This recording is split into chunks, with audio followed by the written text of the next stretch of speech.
जय हिंद, नमस्कार। I hope कि आप सब अच्छे हो गए। आज का हमारा टॉपिक है हिंदी का, जो परीक्षाओं में बार बार पूछे गए प्रश्न, वही प्रश्न है ये। तो चलिए शुरू करते हैं।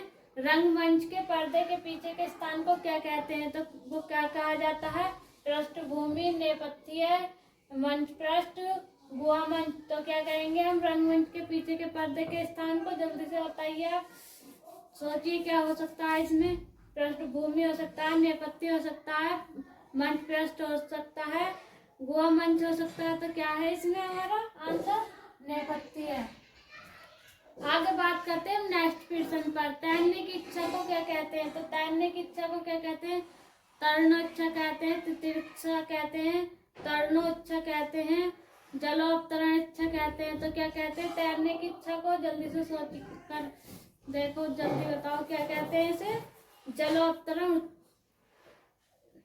उच्छा कहते हैं, त्रिक्षा कहते हैं, तितिक्षा कहते हैं। क्या कहते हैं? तो इसे कहते हैं तितिक्षा।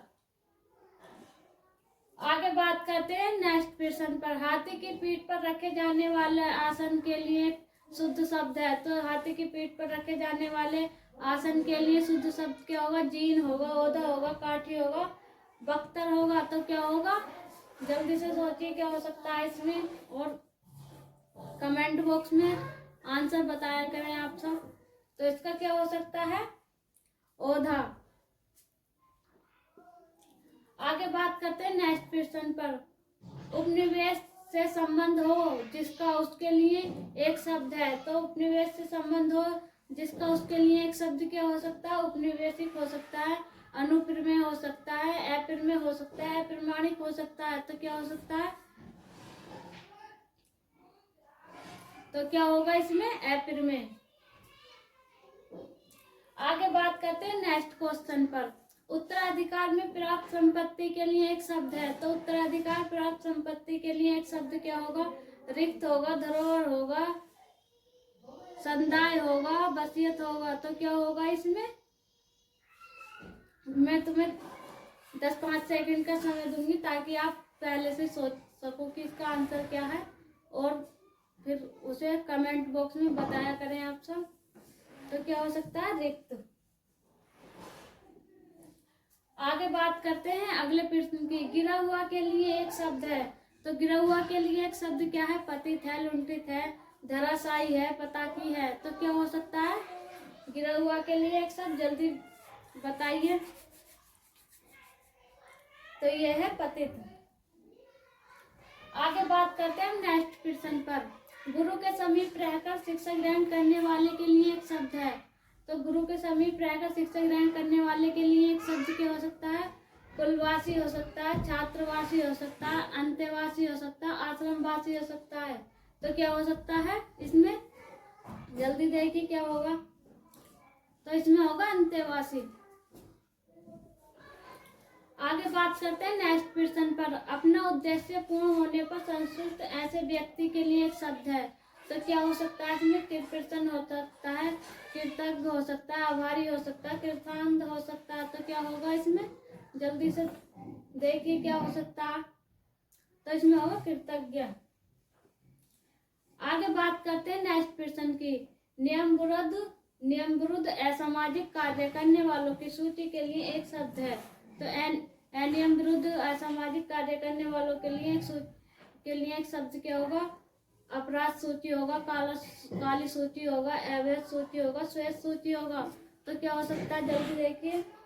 तो इसमें हो जाएगा हमारा क्या है? काली सूची। आगे बात करते हैं नेक्स्ट प्रश्न पर। जो किए गए उपकार को मानता हो के लिए एक शब्द है। जो किए गए उपकार को मानता है उसके लिए क्या? कृतज्ञ है, कृतज्ञ है, कृत कार्य है, अज्ञ है। तो क्या हो सकता है? जल्दी देखिए। इसमें हो सकता है हमारा कृतज्ञ। आगे बात करते हैं हम पेट की अग्नि को कहते हैं। यहाँ पर होगा पेट की अग्नि। पेट की अग्नि को क्या कहते हैं हम? दमनाग्नि कहते हैं, बड़वाग्नि कहते हैं, जठराग्नि कहते हैं, मंदाग्नि कहते हैं। तो पेट की अग्नि को क्या कहेंगे? जल्दी से देखो। तो पेट की अग्नि को कहेंगे हम जठराग्नि। आगे बात करते हैं हम नेक्स्ट प्रश्न पर। बच्चों को सुलाने के लिए गाए जाने वाला गीत है तो बच्चों को सुलाने के लिए गाए जाने वाले गीत को क्या कहेंगे हम? प्रभाती कहेंगे, बिहाग कहेंगे, लोरी कहेंगे, सोहर कहेंगे।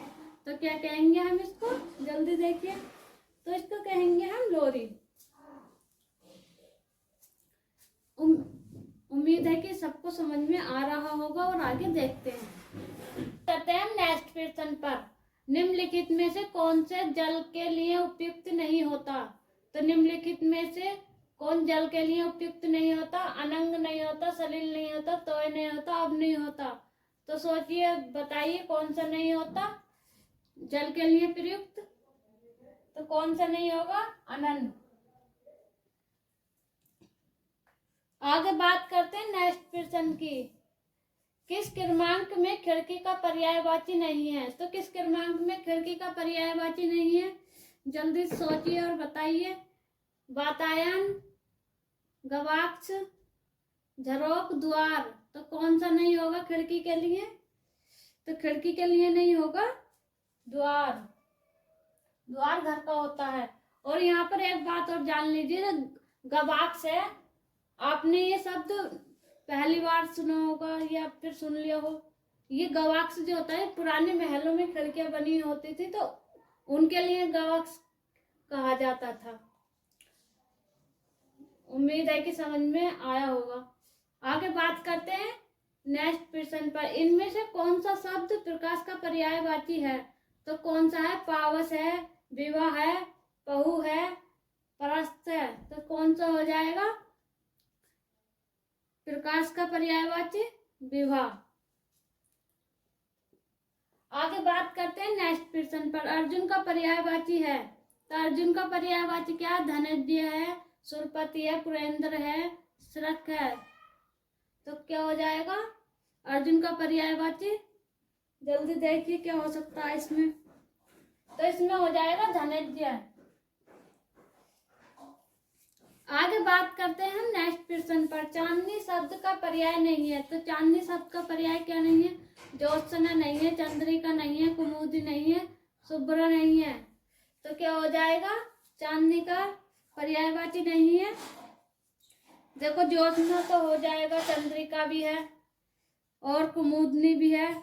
तो क्या नहीं होगा इसमें? इसमें होगा शुभा। शुभा नहीं होगा।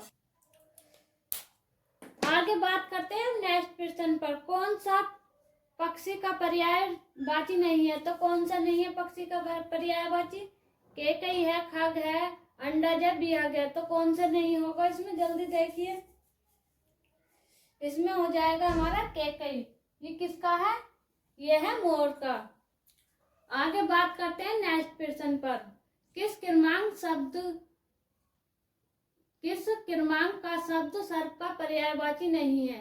तो किस क्रमांक का शब्द सर्प का पर्यायवाची नहीं है? कुरंग है, बिहागल है, पनंग है, अरी है। तो कौन सा हो जाएगा इसमें? जल्दी देखिए कौन सा हो सकता है। तो इसमें हो जाएगा हमारा कुरंग नहीं है। कुरंग किसका? कुरंग है हिरण का। आगे बात करते हैं नेक्स्ट क्वेश्चन पर। परिजात किसका पर्यायवाची है? तो परिजात किसका पर्यायवाची है? कमल का है, कल्पवृक्ष का है, गुलाब का है, केवड़ा का है। तो किसका हो जाएगा परिजात? जल्दी देखिए किसका हो सकता है। जल्दी से कमेंट बॉक्स में आंसर देख रहे हैं आप। तो किसका हो जाएगा? कल्पवृक्ष का। आगे बात करते हैं नेक्स्ट क्वेश्चन पर। किस क्रम में आकाश का पर्यायवाची नहीं है? तो किस क्रम में आकाश का पर्यायवाची नहीं है? व्योम है, दिव है, शून्य है, विभु है। तो कौन सा हो जाएगा इसमें जो आकाश का पर्यायवाची नहीं है? जल्दी से देखिए कौन सा हो सकता है। तो इसमें हो जाएगा हमारा दिव। दिव किसका होता है? दिव होता है दिन का। आगे बात करते हैं नेक्स्ट क्वेश्चन पर। किस क्रम में सेना का पर्यायवाची है? तो किस क्रम में सेना का पर्यायवाची है? अरि है, विवाह है, कुंज है, चूम है। तो कौन सा हो जाएगा सेना का पर्यायवाची? जल्दी देखिए कौन सा हो सकता है। तो इसमें हो जाएगा हमारा अरि। आगे बात करते हैं नेक्स्ट क्वेश्चन पर। शब्द प्रकृति के आधार पर निम्नलिखित शब्दों के संबंध में सही विकल्प चुनिए। तो प्रकृति के शब्द प्रकृति के आधार पर निम्नलिखित शब्दों के संबंध में सही विकल्प चुनिए। तो सही विकल्प चुनना है, कौन सा हो सकता है? उल्लू उल्लू तत्सम है, छाया तद्भव है, डाकघर देशज है, हमेशा विदेशी है। तो कौन सा सही हो जाएगा इसमें? उल्लू तो तत्सम नहीं है, तो तद्भव है। और डाकघर देशज है, ये गलत है, ये विदेशी है। डाकघर हमेशा विदेशी है, ये भी गलत है। तो छाया तद्भव है, ये सही है हमारा बी वाला। आगे बात करते हैं नेक्स्ट प्रश्न पर। तत्सम से तद्भव बने शब्दों के संबंध में असंगत युग्म का सही चयन करें। तो इसमें देखना है, पहले तत्सम होना चाहिए, फिर तद्भव होना चाहिए। तो कौन सा सही होगा उसके संबंध में? आगे बात कर देखते हैं। काष्ठ गृह का कटहरा, कोक्स का कुक्षी, करकट का केवड़ा, कोष्टिका का कोठी। तो इसमें कौन सा सही हो जाएगा? युग्म असंगत है, कौन सा असंगत है इसमें? तो देखो, काष्ठ गृह का तो कटघरा होता है, सही है।